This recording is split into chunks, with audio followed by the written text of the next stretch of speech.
Oh, come on, it's just source movement. Surely they can figure it out. Why do they want me to do it? I don't get it. I'm gonna run to the store real quick.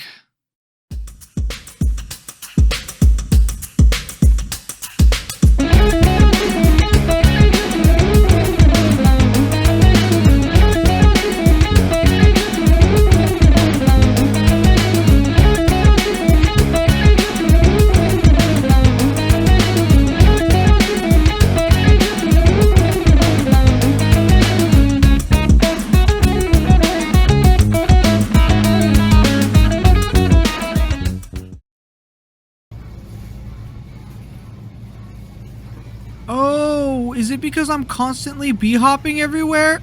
Bunny hopping has been either a mechanic or engine oversight in most of Valve's games. It originated from the Quake engine, and it is usually performed the same way across most of its iterations.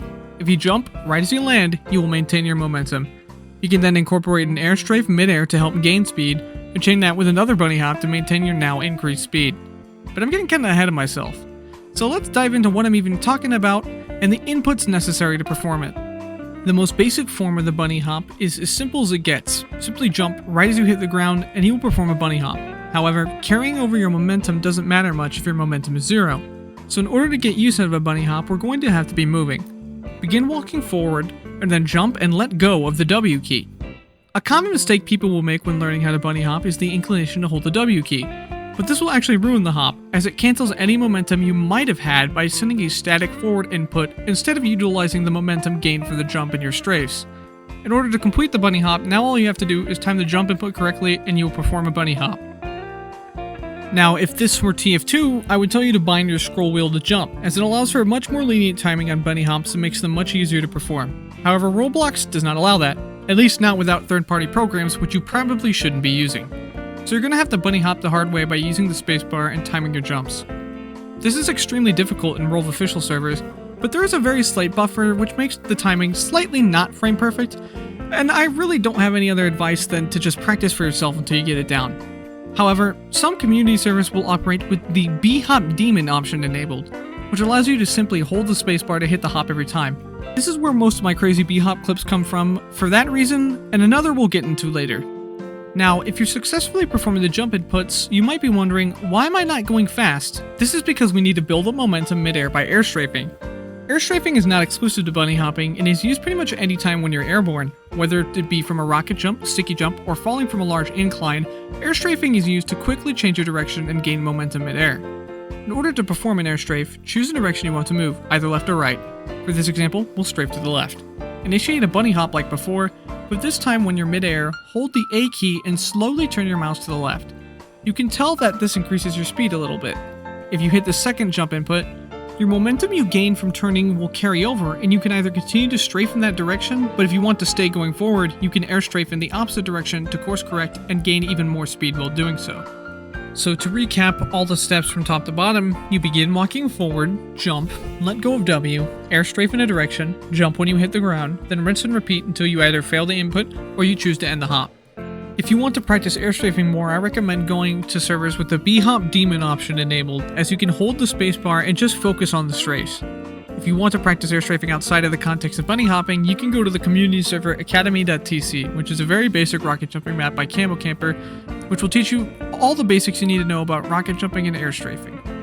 And this is where I tell you the hard truth about bunny hopping. What is that truth? Well, it's really not that important. Not only is it difficult to perform consistently in official servers, but it also has a speed cap in official servers as well, which means that even if you can perform it every time, the speed you gain won't be anything like you can in a bhop daemon server. Like, sure, it's nice, I'm moving faster and everything, but it's not Foon levels of speed, and failing the hop can often be slower than just walking to wherever you were trying to go. So why is there still some time left in this video? Well, truth be told, this video is actually kind of a Trojan horse. Now that I've taught you about bhopping, something that probably will not be that game-changing in official servers, I want to teach you about another movement mechanic that will come up very often in official games. I want to introduce you to the radical world of damage surfing.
Okay, so what is going on here? Basically, damage surfing is using your enemy's attacks to move your character in some way, usually by using enemy explosives like stickies and rockets, but it can also be used effectively by using melee swings, continuous fire weapons like miniguns, and several other more niche examples.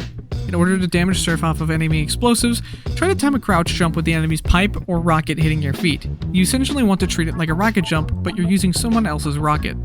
This is an important technique for you doctor mains, as one of the main adversaries you will face will be troopers whose sole goal it is to bomb you, die immediately, then type med down in chat. Timing your crouch jump with their bomb can be the key to escaping a deadly situation and getting the enemy stuck in a deadly situation. Similarly, if you see an enemy sticky bomb on the ground, you can try to sticky jump away, provided that 1. The enemy detonates it, and 2. You have enough health to survive the blast. Using an annihilator stickies to escape can be a very effective and simple way to avoid danger. Damage surfing isn't solely used for escaping though. For some classes, you can use it to re-engage the enemy. Agent mains in particular can benefit offensively from surfing explosives. With good enough movement and tight enough airstrafes, you might be able to backstab the person who initially fired the explosive. This flashy play is one of the rarest types of trick stab, the fabled surf stab. Its rarity is in part due to its difficulty to pull off and the fact that your enemy basically has to be an explosive class. Surf stabs don't have to be performed on the initial aggressor though. You can always course correct to backstab someone else if you need to. Another class that gets surprising use out of this is troopers. You think the class that's synonymous with rocket jumping wouldn't have any use for using enemy rockets, but it can come in surprisingly handy. In a lot of one-on-one trooper fights, you'll see people trying to use enemies' rockets to rocket jump. This is because using their rocket can save you from using one of your own, allowing you to have 4 rockets ready immediately, and if you planned on rocket jumping anyway, damage surfing basically saves you from having to damage yourself, which can be nice depending on what loadout you're running. Additionally, enemy explosives will still put you in the blast jump state, which means that if you're running the market gardener, you can crit enemies midair.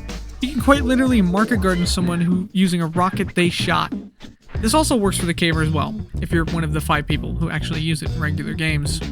Pretty much every class in the game can benefit from damage surfing, and while I could stay here for a couple more hours going on and on about it, I think you get it by now. If you still don't, think about it like this. Think about what your class could do if they could rocket jump at any time.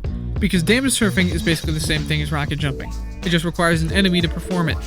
You can even chain a Bhop to the end of the damage surf to go even further. You can actually do this with your own rocket jumps too, and it's one of the few ways where Bhopping can be actually pretty useful. You can usually only chain a couple hops though before you go back down to the speed limit.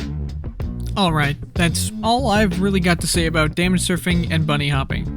If you're having trouble bunny hopping, I recommend looking for community servers with the Bhop daemon option enabled to help practice, or you can go play another Roblox game aptly called Bhop, where you can practice on maps specifically created for bunny hopping. If you're having more trouble with airstrafing, the same creator also made a game called Surf, which is a recreation of Counter-Strike's community game mode, Surf, which will help you learn how to airstrafe more effectively. Practicing damage surfing is a little more difficult, and the only real advice I have for how to begin practicing damage surfing is to try to get into the habit of crouch jumping whenever you see an explosive class, and then trying to airstrafe to a safe location. There's no dedicated game or community server for damage surfing, so the only real way to practice it is to put it to the test in a regular game. And if you made it this far, subscribing is the #1 way to help the channel grow, and you'll get notified whenever I upload a new video. Alright, peace.